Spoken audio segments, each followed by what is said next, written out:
Israel হবে এই বিশ্বের নেতৃস্থানীয় রাষ্ট্র, এটাতে কোনো ডাউট নাই, সে হবেই এবং অলরেডি সে হয়ে গেছে।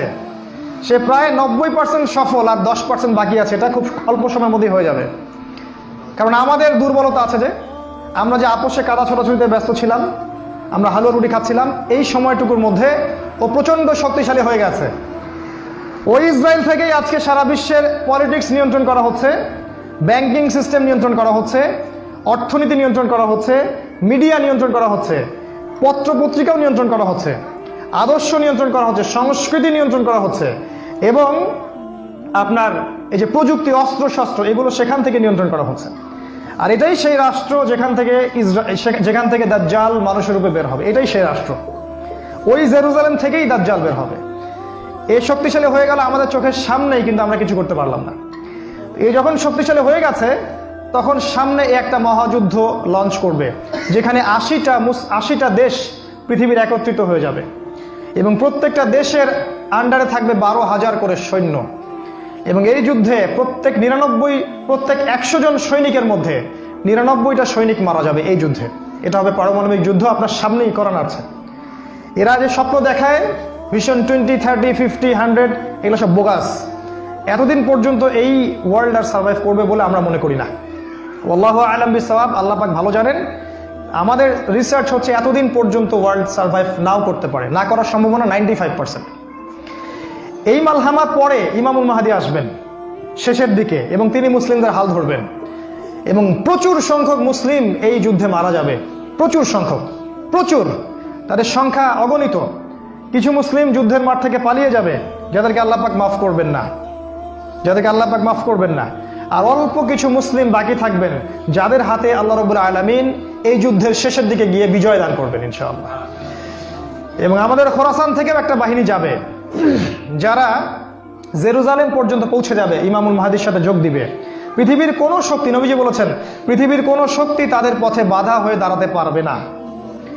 তিনি বলেছেন, তোমরা যদি হামাগুড়ি দিয়ে হয় বা বরফের উপর স্ক্রল করেও হয়, তোমরা যদি ওদেরকে পেয়ে যাও তাহলে তাদের সাথে যুক্ত হইও। এটা নসিহত নবী সাল্লাল্লাহু আলাইহি ওয়াসাল্লামের। এটা আসবে সামনের এই সময়টা। এই মালহামার পরে যখন মুসলিমরা আবারও বিজয়ের আসনে আসবে, তখন মুসলিমরা জয় করবে কনস্ট্যান্টিনোপল বা তুরস্কের ইস্তাম্বুল। এটা এখন নেটোর হাতে চলে গেছে, এটা আবারও মুসলিমদের হাতে চলে আসবে।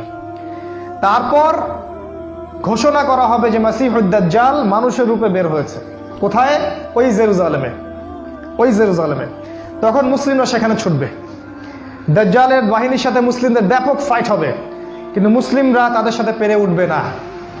কেন পেরে উঠবে না? কারণ আল্লাহ পাক দাজ্জালকে এজন্য এভাবেই সৃষ্টি করেছেন। সে একটা পরীক্ষা, একটা ফিতনা। তার হাতে আল্লাহ পাক প্রচুর ক্ষমতা দিবেন। সে বৃষ্টি বর্ষণ করতে পারবে, সে প্রযুক্তি নিয়ন্ত্রণ করবে, সে আকাশ নিয়ন্ত্রণ করবে, সে প্রত্যেকটা শহরে প্রবেশ করবে, প্রতিটা শহরে। সে খুব দ্রুত ফ্লাই করতে পারবে। তার হাতে খাবারের মজুদ থাকবে, মানুষকে দুর্ভিক্ষের মধ্যে সে ফেলে দিবে। যারা তার আনুগত্য করবে সে তাদেরকে খাবার দিবে, মানে ইকোনমিক প্রোগ্রেস দিবে। যারা ওকে অনুসরণ করবে সে তাদেরকে সোনা রূপা দিয়ে দিবে। যারা ওকে অস্বীকার করবে সে তাদেরকে দুর্ভিক্ষ দিবে, মেরে ফেলবে। এক কথায় যারা দাজ্জালকে অনুসরণ করবে তাদের প্রত্যেককে দাজ্জাল প্রোগ্রেস দিবে, উন্নতি অগ্রগতি দিবে, তাদের জিডিপি বাড়তে থাকবে এক কথায়। আর যারাই মাসিহুদ দাজ্জালের বিরোধিতা করবে তাকে সে একদম ধ্বংস করে ফেলবে, একদম ধ্বংস। অর্থনৈতিক দিক থেকে, শারীরিক দিক থেকে রাষ্ট্রগুলো আক্রমণ করবে, সে পুরো ম্যাসাকার করে ফেলবে। তার হাতে আল্লাহ পাক এরকম ক্ষমতা দিবেন। এই জন্য মুসলিমরা তাদের সাথে পেরে উঠবে না। তাহলে কি হবে? আল্লাহ রাব্বুল আলামিন তখন মুসলিমদের দোয়া কবুল করবেন এবং ঈসা আলাইহিস সালামকে আকাশ থেকে পাঠাবেন এই পৃথিবীতে আবারও ইনশাআল্লাহ। এবং ঈসা আলাইহিস সালাম সিরিয়ার দামেস্কে সাদা মিনারের উপরে নামবেন এবং ইমামুল মাহদীও সেখানে থাকবেন। সেখানে ফজরের নামাজ পড়া হবে, ইমামুল মাহদী ইমামতি করবেন, আর এই ঈসা আলাইহিস সালাম পিছনে মুক্তাদি হয়ে থাকবেন। এটা আমাদের জন্য গর্বের বিষয়। এরপরে ঈসা আলাইহিস সালাম বলবেন যে অবরোধ তুলে দেওয়া হবে, মসজিদের দরজা খুলে দেওয়া হবে এবং ঈসা আলাইহিস সালামকে দেখা মাত্রই মাসিহুদ দাজ্জাল পালাতে শুরু করবে এবং দাজ্জালের বাহিনী অর্থাৎ ইহুদি খ্রিস্টান সভ্যতার সাথে মুসলিমদের যুদ্ধ হবে। নবী সাল্লাল্লাহু আলাইহি ওয়াসাল্লাম বলেছেন, হাদিসে শোনেন, নবীজি বলেছেন, লা তুকাতিলুনাল ইয়াহুদ, শেষ জামানায় তোমরা অবশ্যই ইহুদিদের সাথে যুদ্ধ করবে, অবশ্যই করবে। এমনকি কোনো ইহুদি যদি পাথরের পিছনে লুকায়, তখন সেই পাথর কথা বলবে, ইয়া মুসলিম ইন্না ওয়ারা আল ইয়াহুদ তাআলাউ ফাকতুলহু, হে মুসলিম আমার পিছনে একজন ইহুদি আছে, আসো তাকে হত্যা করে যাও। এটা পাথর পর্যন্ত কথা বলবে। ফিলিস্তিনের বাবে লুদ নামক জায়গায় দাজ্জালকে হত্যা করা হবে।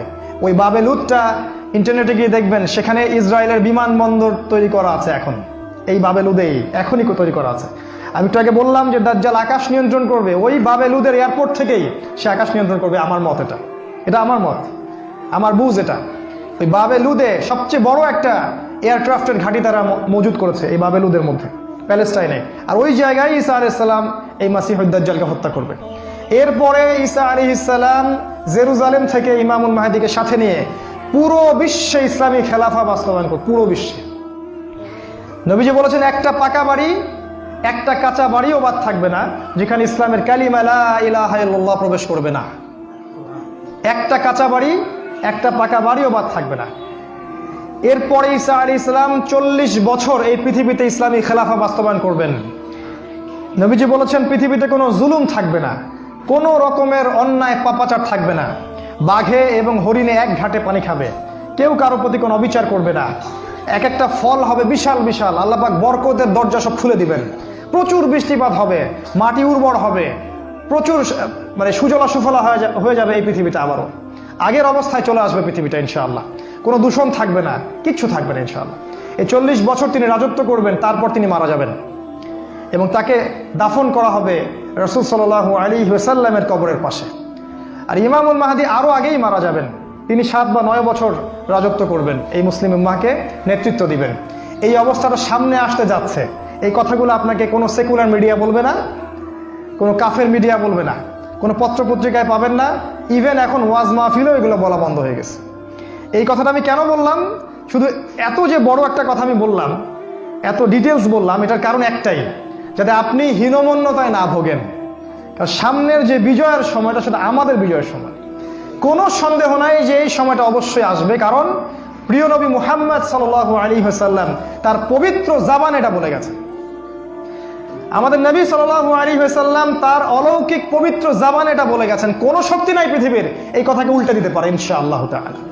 অতএব এখন যে দেখছেন এই যে সেকুলারদের দাপট, এই যে কাফেরদের দাপট, নাস্তিকদের দাপট, মুরতাদদের দাপট, একদম সব ওদের হাতে।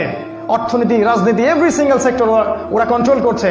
এর কিচ্ছু অবশিষ্ট থাকবে না ইনশাআল্লাহ তাআলা। ওরা যতই চেষ্টা করে নিক না কেন, তারা ইসলামের এই অপ্রতিরোধ্য গতিটা ঠেকাতে পারবে না ইনশাআল্লাহু আযজা ওয়া জাল্লা।